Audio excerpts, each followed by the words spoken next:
Welcome. On today's show, Julia Karantjas with getting through the cold and flu season. And the Para Nordic Ski season is officially underway. Alex Smyth tells us how they're featuring the sport on AMI's Para Sport Nation. Getting you ready for winter. Yes, I did it. I said the word. This is Kelly and Company. Thanks for being with us on this edition of the program. A lot of great topics coming your way and a little less time to get them in. So let's get things started. I'm Kelly McDonald. Appreciate you being here with me on the program today. The Canadian Hellen Keller Centre has a very interesting mandate. They have an accessible mandate and affordable model that they, of course, go out there and really let us know about and really are proud of, where people who are deafblind have been living independently as a community for more than 30 years. And now they're embarking on their most ambitious project to date. Let's check out some of the information that is included in this clip from the Canadian Hellen Keller Centre. What makes Canadian Hellen Keller Centre different is that we offer affordable housing, intervener services, and training to individuals who are deafblind. CHKC has a 16-unit affordable housing apartment building. Individuals live independently within their units, and they use intervener services on a daily basis. Interveners are considered the eyes and ears. The tagline has always been like we do with, not for, but it's so much more than that. Our services are consumer driven. The consumer decides what happens, and that could be anything from an appointment to going for a walk. It's whatever you might be doing in your day that they might be needing support with as well. So every individual is deafblind has a preferred method of communication, and the interveners need to be trained in all of them. So that means they're using voiceover, American Sign Language, or it's adapted sign language, large print notes and braille, as well as two-hand manual. They could be also using pro-tactile, so a touch-based communication in the deafblind community. A lot of deafblind folks experience isolation, so we want to ensure they are aware of the programming and services available to them so they can be less isolated in their lives. Absolutely fantastic. A lot of information there. We're going to send you a little bit more here as CEO Jennifer Robbins joins us to talk about some really groundbreaking news. Jennifer, welcome to Kelly and Company. Hi, how are you? Absolutely wonderful. And today is such a great day to be able to unpack so much of this and have some really cool news for people. So with so much to get to, let's start with who is the Canadian Hellen Keller Centre and what is the mission? Right. So for over 30 years, CHKC has provided affordable housing as well as programs and consumer-driven services to people who are deafblind. We provide mainly intervener services, where interveners act as the eyes and ears of individuals who are deafblind, providing access to the community. Basically, interveners provide access for a deafblind individual to the world around them. Since 1992, we've operated an accessible and affordable 16-unit apartment building in the Willowdale area of Toronto, as well as we operate a training center currently out of a residential property. And it's here where consumers can learn skills of daily living, such as cooking, cleaning, home organization, adaptive communication, and participate in social and recreational activities as well.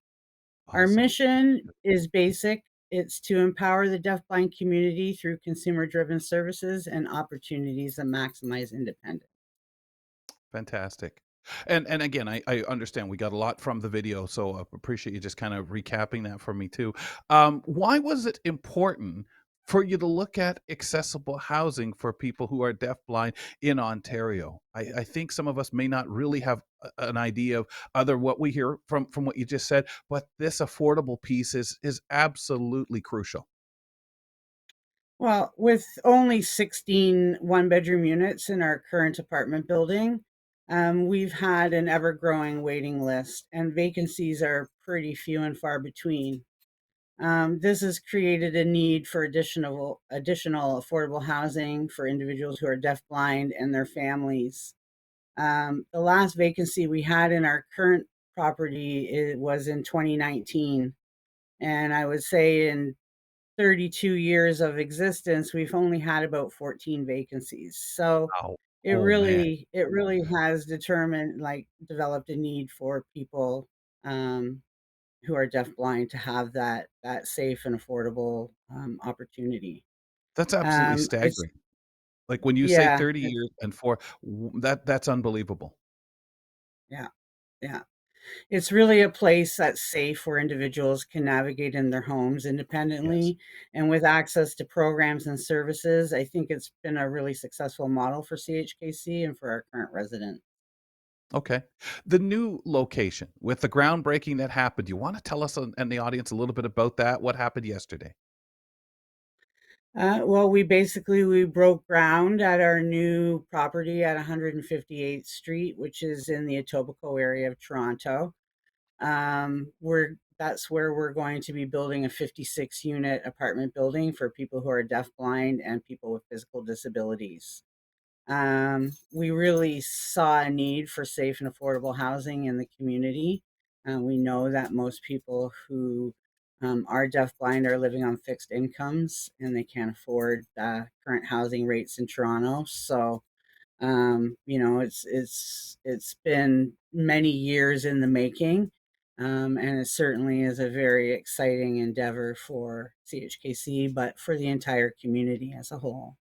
Can you talk a little bit about what the units will be like, what the difference is? Because we talked 30 years ago and very Yeah. much doing things, of course, to the best to be available, to get as many people in as possible. Here you have what sounds like a lot more space. Can you describe an individual unit?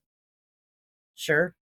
In terms of access features, the new building will have several unique features throughout the common areas, for example, such as tactile flooring, trailing, accessible signage, contrasting walls and doors. Um, the features were developed with input from members of the deaf, blind, and physically disabled community in consultation with a team of architects. We certainly have, the units. There's 56 units, and they're all accessible for individuals who are visually and hearing impaired and may have some limited mobility. But 20% of the units are fully accessible, meaning lowered counters and cupboards, large washrooms to allow for turn space and wheelchairs, etc. So it really is very exciting. The size of Wow. the units, one bedroom, usually for affordable housing, we see studio units and things like that, but these are actually one, two, and three bedroom units. The one bedrooms are going to be about 550 square feet. The two bedrooms are 825 square feet, and the threes are 1,100 square feet. So, Nice. Oh, they are not what you would consider tiny, like some of the other affordable mhm. units available in the city. Jennifer, before you tell me what people need to do, especially people hearing and have family members, friends, whatever that would be interested, may qualify to get into the units, can you tell me just what was the hardest thing when putting this together? The idea, whether I don't know if it's funding, obviously we know that's always something to work at, but was there anything that kind of was the challenge to getting this off and get us to the breaking ground point? Well, of course, funding is certainly probably was the biggest challenge and continues to be. But I think it's just ensuring that we have met all the needs of the potential residents who will be moving into that building, right? Like people who are Yeah, covered all the deafblind and bases. people yeah, like people who are deafblind and people with disabilities, they have varying needs. So sometimes those needs can be contradictory of one another. So finding the balance between both, and I mean, it really was a challenge, but certainly our architects were amazing and they worked well with our community members that participated in that consultation process. So it was really a Yeah. great experience for everyone. Yeah. So glad to hear that because I know so many people with, well, doesn't one size fit all? No, no, No, that doesn't exist no, anywhere really. no, no. Jennifer, this is beautiful. Can you tell us, as things are in that position where down the road people are going to start filling the place, can you tell us what people should be doing to inquire or where they should be reaching out to get on a list for one of these units? Well, now's the time. Applications are currently being received, and we're about to start reviewing them all and getting that occupancy figured out. So I would suggest you visit our website at chkc.org for more information. You can download an application for housing for both of our properties, but mainly for the new 158th Street apartment building. Or you can email us at info@chkc.org, and we'll connect you with our program coordinator on this project. Awesome. From the Canadian Hellen Keller Centre, CEO Jennifer Robbins talking to us about an amazing opportunity, a fantastic groundbreaking that we all sigh of relief and say is done, success, moving things forward. Jennifer, congratulations to you and everybody, and good luck going forward. And thanks for making time for us today. Thanks very much, Kelly. It's great to be here. Really appreciate it and love to start our show, ladies and gentlemen, with fantastic news like this. I invite in our technical producer, Nazreen Abdul Majid. What a wonderful thing to hear about, Niz. Absolutely. And as you said, I hate to be the bearer of bad news, but there were so many reports over the weekend, Kelly, that I want to talk about because it blew up Okay. the internet. Yeah, you yesterday were spoiling for a fight. Today, you want to bring up Taylor Swift a little bit. I'm not trying to bum the show down because yesterday I spoke about a fight, and today we're talking about scammers. So this seems like a pattern, doesn't it? A little bit, Niz, but I mean, Yeah, it's the pattern, right? It is what it is, and it there's is what always it that is. stuff, especially with you out there doing our social media and online so much. You're gonna come across everything, just as long as you're not one Yeah. day talking about something we did and saying, "These silly people that do this Kelly& and Company show." Oh, yeah. Not yet, not yet, but I'm here with news. So there were so many stories that I saw on social media that people got scammed for their Taylor Swift tickets, and people were so stressed out, bummed out, sad, mad, angry, whatever you name it. It's devastating for many people. And a woman who goes by the name Denise Blackhawk has allegedly scammed around 400 people out of Whoa. $300,000 in total after believing they were purchasing Taylor Swift tickets for a concert that was in Toronto. Wow. Oh my 400 gosh. people out of $300,000. That's insane. So upsetting, honestly. Like, it, you wouldn't believe the amount of people that would have the guts they're shameless. They're shameless. They are honestly, it's so sad. And I wonder how in a person's head, they justify it. I mean, I don't think our nutritionist, Julia Karantjas, who's with us too, Julia, you didn't go after any of these Taylor Swift tickets and get scammed, right? I didn't. I'm not a Swiftie. I don't have, no hate, but it's not quite I my I vibe. understand. I'm in the same boat where I'm not a hater, but I don't see that hype of her right now. I feel like we're naming streets after her. We renovated Right. a Yes. stadium. Like, it's not Yes. that serious. Yes. I feel like it makes zero sense to me. She's not Canadian, but we're hyping her over the top. Yes. I love her old songs. Um, but her newer songs, it's not my vibe, to be honest. Mm, So no hate, no hate, but that's just, I feel like Swifties would come after me right away if I said this on TikTok. yeah. Um, I'm just waiting but to see if another tomorrow you bring a story about you getting hassled by people because you said Yeah, I'll this. let you know. But one more story, Kels, is that an Ottawa family got heartbroken after being scammed out of more than $22,000 on fake Taylor Swift tickets in Toronto. I don't know how many Man. people went to the concert, like this family, how many members were scammed, but $22,000.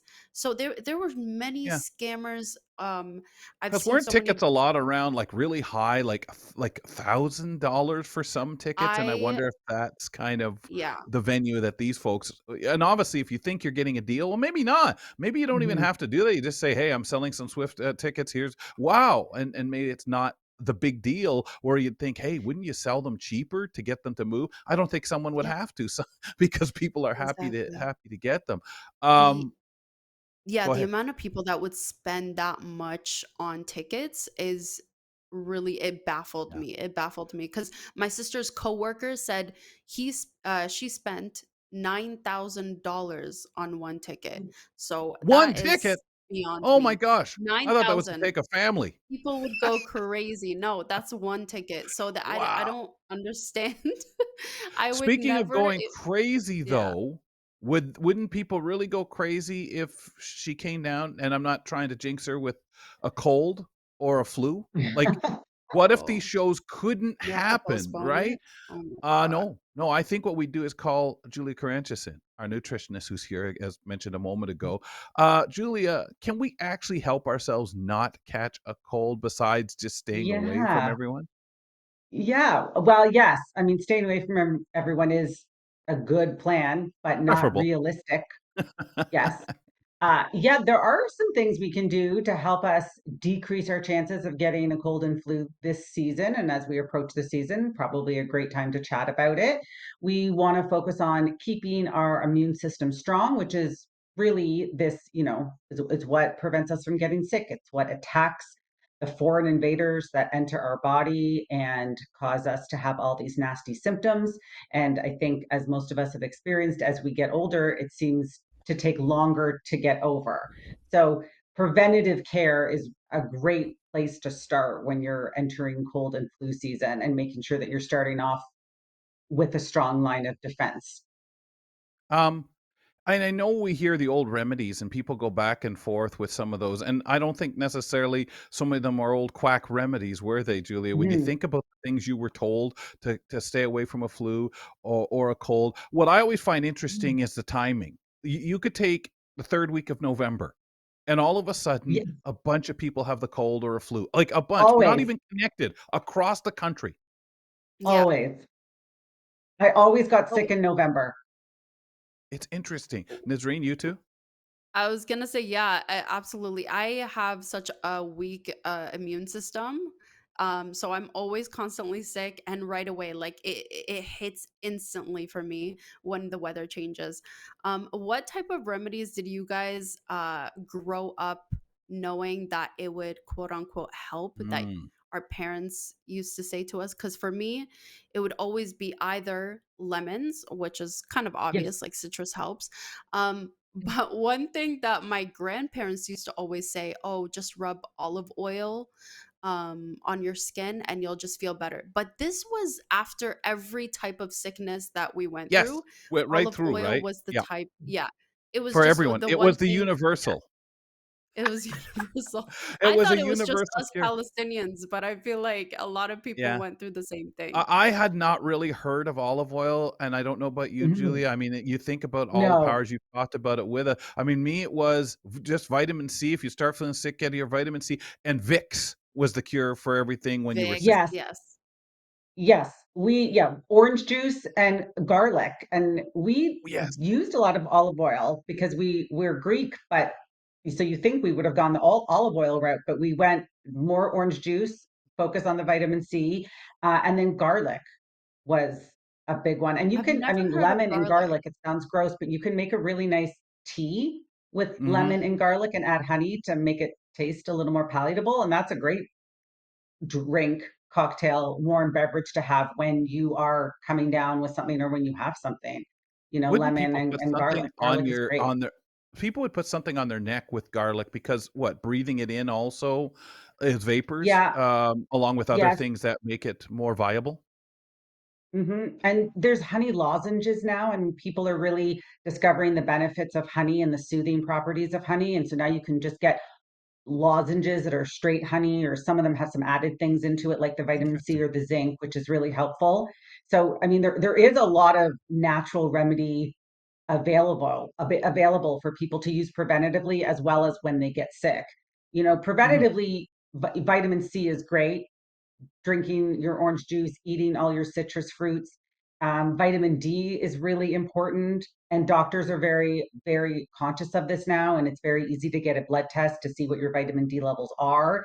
And they are quick to recommend and promote vitamin D use, which is wonderful. And I mean, it's something very easy to get in liquid, in soft gels, in pills, in tiny drops. So it's also easy to take because there's so many ways to take it and it's not a big dose. So vitamin D is great. And then, you know, when you are sick, rest. You definitely want to rest. And then, you know, lots of lemon water, oil of oregano, if you can stand the taste, is really antimicrobial. So it's going to be really good at killing off those bad guys. But again, that's something you would take if you're sick. So there's a Right. couple ways you can go about it. You can do all the preventative stuff like vitamin C, uh, drinking your kombucha and your Ah, kefir, all those there it is. fermented There it foods. is. Yep, there it is. How do we Yeah. hinder ourselves though? Like, what do I mean, obviously not getting enough Oh, rest, going back outside and, "Hey, I'm sick, but hi, everybody." yeah. So, yeah, not getting enough rest because sleep is when your body recovers. It's when it rests, recuperates. Also, high levels, like high consumption of refined sugar, is not helpful to the immune system. And if it's not Mm, helpful, it's going to hinder. So, putting things in that are helpful and then avoiding the things that are hindering is a great protocol. So foods that are high in those refined sugars, which is not necessarily all processed food, because not every processed food has added sugar, but you know, if you have leftover Halloween candy, now is not the time to dive right. into it. Yeah, yeah. Can I It's can I interesting jump too in here? because yeah, I just Yeah. wanted to say this before you jump in. Yeah. I find it interesting because so many of these things we've known about, whether it's the vitamin C, some of the combos, no, and like you mentioned, zinc. I never heard about zinc as a kid, but it's fascinating how many things, honey, that have always been, and we used to Mhm. laugh. Yeah, that's what old grandma, great grandma would say. Nis, go ahead. Yeah, I was gonna ask because the worst you mentioned sleeping, and I think that would be the worst time for me when I get a cold. I cannot Mhm. sleep when if I feel stuffed, if I feel congested. So I wanted to ask you, what is the best way to have a smooth night overall when you have a cold? So if you are congested and you want to go the natural route, eucalyptus oil in a diffuser is really nice. It's got that mentholy component Hmm. to it, which is Mm, you know, nice for the sinuses. So that is something that you can have. So the diffuser, you know, you add a bit of water, a couple drops of the essential oil. In this case, it would be eucalyptus. Lavender is really calming if you wanted to okay. just focus on sleep. But for sleeping, naturally, magnesium is such a great relaxant. And you can take it as a pill or drink it as a tea. It comes as a powder, you mix with hot water, and that'll help the body relax. And that's going to help have a nice sleep, which is extremely important. I'm like you, I cannot, if I'm stuffy and I can't Can't breathe through find my that nose, I position. cannot sleep. Yeah, I you can't can't. Yeah. find a position to rest. And I've heard of tea with the eucalyptus, the menthol that Yes. really helps too, and it's gentle. Yeah. Of course, Julia, we'll talk to you next week. Thank you very much for this, and what good timing. People get rest and use some of these remedies, these proper methods to help out with the flu and cold. Thank you. Okay, chat soon. Yeah, Nisreen, I think, and it's tough when you're already have problems sleeping as a person, which some of us Yeah. certainly do when it comes to it. All right, yeah, well, we're gonna jump into Alex Smyth next in just a moment, folks. You can follow us on Nisreen. I don't know if there's anything that we should go look for, but follow us on Instagram and Twitter at Kelly Kelly Co and Co. AMI. AMI. I Yes. always forget And the and. Oh, that's what I do wrong. yeah, Kelly I and Co. know. On Twitter and Instagram, it's Kelly and Co. AMI. On YouTube, go subscribe to us on Kelly and Company. And if you missed any previous episodes, you can go check them out on any podcast platform at Kelly and Company as well. Thanks, Nis. We'll talk to you tomorrow. Thank you. Cheers. Nazreen Abdel-Majid, our technical producer on the program. Go talk to her on social media. Just let us finish here, us up here first on the program as we welcome in Alex Smyth. On Parasport Nation, the brand new AMI sports show, Alex Smyth spotlights parasport events that are upcoming in Canada and abroad. Alex, what's going on? You follow our show in a little while here on AMI Audio, and people can find you on YouTube or as your own standalone podcast. What's on the show today? Yeah, so today, Kelly, it's diving into the world of Para Nordic skiing and para biathlon. So we have Kevin Pedersen, who was the chairperson for the 2024 Para Biathlon and Para Nordic World Championships and World Cup that were held in Prince George, BC earlier this year. So we had a chance, Nathan and I, to chat with him, pick his brain, kind of find out about his journey and connection to the para Nordic para biathlon scene and what it's like to kind of put on these major international events in a community like Prince George. Kevin was from the community and has lived there most of his life, so bringing the world to Prince George, that takes a lot of planning, logistics, and so it's a really fascinating conversation to be able to chat with him and kind of find out what goes into planning events like that, where his passion comes from, and we dive into more during our conversation. Okay. Did you have any question that you asked, you or Nathan, that the answer was surprising? Whether it's, like you say, all the organization and everything, the selection of hills, or anything about the sport itself that caught you by surprise? Not necessarily caught me by surprise, but it's something that's a good sign whenever you speak to these leaders within the grassroots roots movements. Like Kevin is clearly a passionate individual who is a leader within that community and that Nordic scene in Prince George. When he talked about, because they've hosted a number of like world championships or World Cup events in that facility since he started with them, but the fact that he talked about the evolution of the community supporting these events, the fact that accessible transportation, different local transport companies have invested in their accessibility and in making sure that there's better accessible transit for when you have people coming to not only compete in the event but attend the event. That was Yeah. really Yes. great to hear, as well as to his goal and his team trying to develop off-season training and programming for high performance athletes. So he's talking about, okay, during the summertime, since it is a winter sport, making it that the course can be adapted for roller ski or like wheel ski, that you can still get that same Excellent. level of Yeah. training Yes. during Yes. the summertime. That is huge. You keep your athletes, you keep your training in the same center. That continuity, that is huge. Stick around, folks. Conversation with him is coming up as the guys get into Parasport Nation. Alex, thank you kindly, folks. You can find Parasport Nation as part of Kelly and Company. You can also find it on the Tuesday and Friday broadcast. You can also find it as a standalone podcast on YouTube and just out there on your favorite podcast platform. On our next program, Leanne Barda, off the top of the show, is going to be talking about seniors who fall between the gaps and how we can help. And Cal Jungworth of Robert Half Canada with their latest salary guide and tips. Reach out to us. Call 1-866-509-4545. Talk to you later. Thanks for tuning in to Kelly and Company. Follow us on all social media and don't forget to like and subscribe to the channel for more.